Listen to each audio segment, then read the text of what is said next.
Hi అండి. Welcome to my channel. ఈరోజు నేను చేయబోయే రెసిపీ మామిడికాయ పచ్చి పులుసు. చింతపండుతో కాకుండా ఇలా ఒకసారి మామిడికాయతో కూడా ట్రై చేయండి. చాలా టేస్టీగా ఉంటుంది.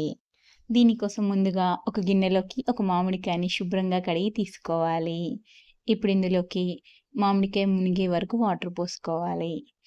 ఇప్పుడు ఈ గిన్నెని స్టవ్ ఆన్ చేసి స్టవ్ పైన పెట్టుకొని ఈ మామిడికాయని ఉడికించుకోవాలి. ఈ మామిడికాయ ఉడికించుకోవడానికి మనకు 15-20 నిమిషాలు పడుతుంది. చూడండి, ఈ విధంగా స్పూన్‌తో టచ్ చేసి చూస్తే మెత్తగా అవ్వాలి. ఈ విధంగా ఉడికించుకున్న తర్వాత ఈ మామిడికాయని వాటర్‌లో నుంచి బయటికి తీసి పక్కకు పెట్టుకోవాలి. ఇప్పుడు దీన్ని పూర్తిగా చల్లారనివ్వాలి. ఆ తర్వాత స్టవ్ ఆన్ చేసి ఇలాంటి ఒక గ్రిల్ పెట్టుకొని 2 ఎండుమిర్చిలను కాల్చుకోవాలి. చూడండి, ఈ విధంగా కాల్చుకున్న తర్వాత వీటిని వేరొక ప్లేట్‌లోకి పక్కకు తీసుకోవాలి. అలాగే 3 పచ్చిమిర్చిలను కూడా కాల్చుకోవాలి. చూడండి, ఈ విధంగా కాల్చుకున్న తర్వాత ప్లేట్‌లోకి పక్కకు తీసుకోవాలి.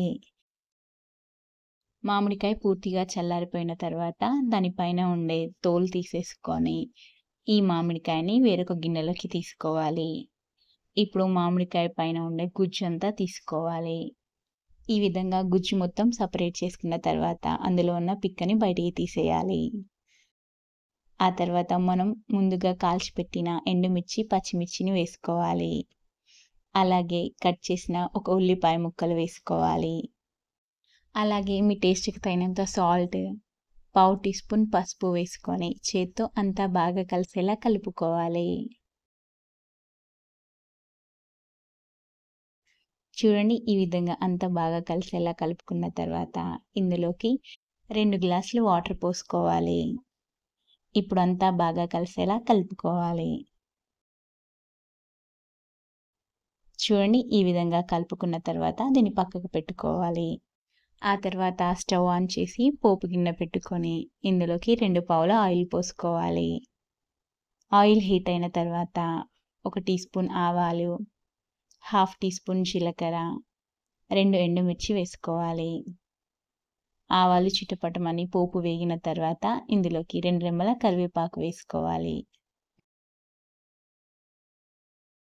ఇప్పుడు ఈ పోపుని మనం ముందుగా ప్రిపేర్ చేసి పెట్టిన మామిడికాయ పచ్చి పులుసులోకి ట్రాన్స్‌ఫర్ చేసుకోవాలి. ఫైనల్‌గా కొద్దిగా కట్ చేసిన కొత్తిమీర వేసి అంతా బాగా కలిసేలా కలుపుకోవాలి. అంతే అండి, మామిడికాయ పచ్చి పులుసు రెడీ అయిపోయింది. ఈ వీడియో గనుక మీకు నచ్చినట్లయితే ఇలాంటి మరెన్నో వీడియోస్ కోసం లైక్ చేసి, సబ్స్క్రైబ్ చేసుకొని మీ ఫ్రెండ్స్ అండ్ రిలేటివ్స్‌తో షేర్ చేయండి. Thanks for watching.